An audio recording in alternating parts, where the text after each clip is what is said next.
Не мога да повярвам, че това аз го направих. Вижте го, той е като истински хляб. Но 100% реалистичен. Супер много ме яд, че не го снимах преди да го сложа да се изпече, защото той се наду и се отвори там, където го бях разрязала.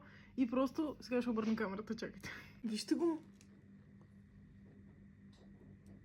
Това е истински хляб. Абсолютно на 100%. Сега ще го разрежем. Имах една нова техника, която видях в интернет и честно казано въобще не очаквах да се получи.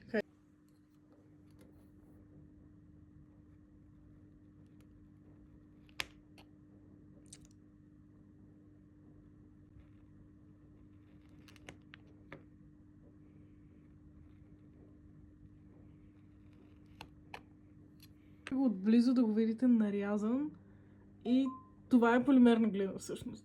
Вижте го. Как не е истински хляб това?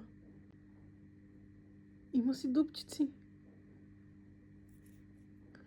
Аз съм шокирана от себе си. Аз съм Елена и изработвам миниатюри и бижута.